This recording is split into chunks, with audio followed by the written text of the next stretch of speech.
અહેમદાબાદ મિત્ર ન્યૂઝની ટોપ 10 ખબરોમાં આપનું હાર્દિક સ્વાગત છે. સોના ચાંદીના જ્વેલર્સના શોરૂમમાં સેલ્સ ગર્લે ચોરી કરી.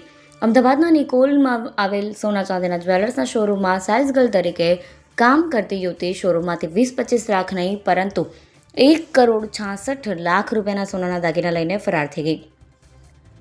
શોરૂમના યુનિફોર્મ એવા શૂટ અને પેન્ટમાં સોનાના દાગીના મૂકીને માલિકે રજા આપી તેથી જઈ રહી છે તેમ કહી શોરૂમમાંથી નીકળી ગઈ. નિકોલ પોલીસે સમગ્ર મામલે ગુનો નોંધી આરોપી મહિલાની શોધખોળ શરૂ કરી છે. ગુજરાત યુનિવર્સિટીમાં 30 કરોડના સ્પોર્ટ્સ કોમ્પ્લેક્સમાં સ્વિમિંગ પુલ ખંડેર. અમદાવાદમાં ઉનાળાની આકરી ગરમીને કારણે મ્યુનિસિપલ કોર્પોરેશનના સ્વિમિંગ પુલો હાઉસફુલ છે અને બાળકો યુવાનો એડમિશન માટે લાંબી રાહ જોઈ રહ્યા છે.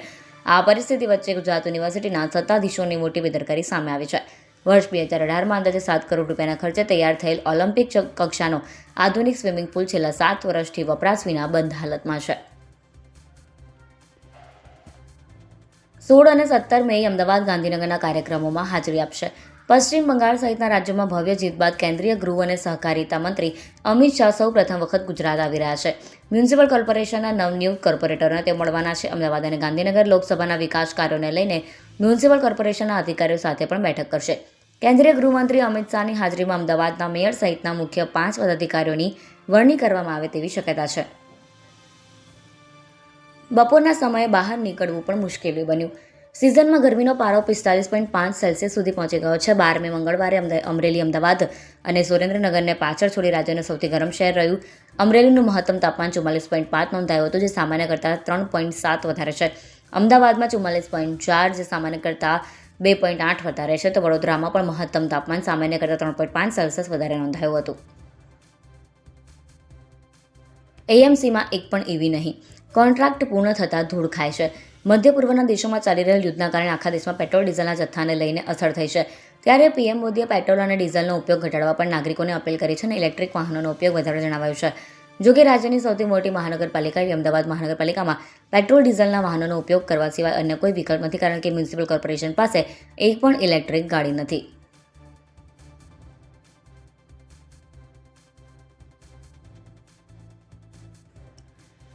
નીટ પરીક્ષાના પેપર લીક મામલે વિરોધ. નીટની પરીક્ષાનું પેપર લીક થતાં દેશભરમાં વિદ્યાર્થીઓ અને વાલીઓમાં રોષ જોવા મળી રહ્યો છે. ત્યારે અમદાવાદમાં એનએસયુઆઈ દ્વારા પણ નીટ પરીક્ષાના પેપર લીક મામલે વિરોધ કરવામાં આવ્યો હતો. ગુજરાત યુનિવર્સિટી બહાર એનએસયુઆઈના કાર્યકરો વિરોધ કરી રહ્યા હતા, જેમની પોલીસે અટકાયત કરી. એનએસયુઆઈના અન્ય કાર્યકરોએ શિક્ષણ મંત્રીનું પુતળું દહન કરી દીધું હતું. શીલજમાં 5 લાખ માટે ભત્રીજાએ ફુવાને મોતને ઘાટ ઉતાર્યા. અમદાવાદના શીલજ વિસ્તારમાં આવેલ અવનીશ હાઇટ્સમાં પૈસાની લાલચમાં એક ભત્રીજાએ પોતાના જ ફુવાની હત્યા કરી હોવાની ઘટના બની. મંગળવારે સવારે મનીષ ચોકસે નામની વ્યક્તિનો ઇજાગ્રસ્ત હાલતમાં મૃતદેહ મળી આવ્યો હતો. બોપલ પોલીસે સીસીટીવી અને ટેકનિકલ તપાસના આધારે આરોપી વ્રત સોનીની ઉદયપુરથી અટકાયત કરી છે.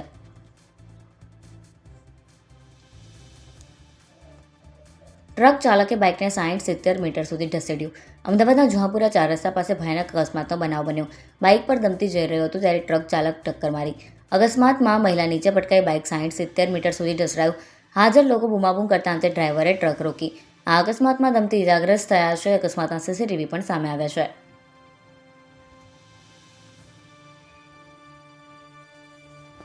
હવેથી રહેણાંક કોમર્શિયલ એકમોએ 4 પ્રકારનો કચરો અલગ આપવો ફરજિયાત. અમદાવાદ શહેરના તમામ ઝોન અને વોર્ડમાં રહેણાંક તેમજ કોમર્શિયલ એકમોએ કચરાનું 4 અલગ પ્રકારમાં સેગ્રીગેશન કરીને જ ડોર ટુ ડોર કલેક્શન વાહનોને આપવાનું રહેશે.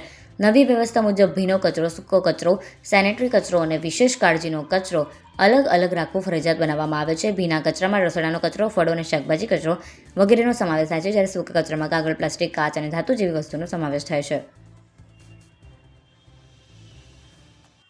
પત્નીની આત્મહત્યા મામલે પોલીસ કોન્સ્ટેબલ પતિની મહારાષ્ટ્રથી ધરપકડ. અમદાવાદના વાસણા વિસ્તારમાં 15 એપ્રિલના રોજ ગીતા રાજપુરોહિત નામની મહિલાએ ગળે ફાંસો ખાઈ આપઘાત કર્યો હતો. મામલે વાસણા પોલીસે મૃતકના પતિ અને પોલીસ કોન્સ્ટેબલ અર્જુન પુરોહિત વિરુદ્ધ આત્મહત્યાની દુષ્પ્રેરણાનો ગુનો નોંધ્યો હતો. પણ 20 દિવસ બાદ પણ આરોપીની ધરપકડ ન થતાં મૃતકનો પિયર પક્ષ અને રાજસ્થાની સમાજના લોકો આક્રમક મૂડમાં જોવા મળ્યા હતા. ન્યાયની માંગ સાથે મોટી 500 જેટલા અમદાવાદ પોલીસ કમિશનર કચેરીએ પહોંચ્યા હતા. અહેમદાબાદ મિત્ર ન્યૂઝની યુટ્યુબ ચેનલને સબસ્ક્રાઇબ કરો અને બેલ આઇકન જરૂરથી દબાવો, જેથી મહત્ત્વના સમાચાર આપના સુધી જલ્દીથી પહોંચે.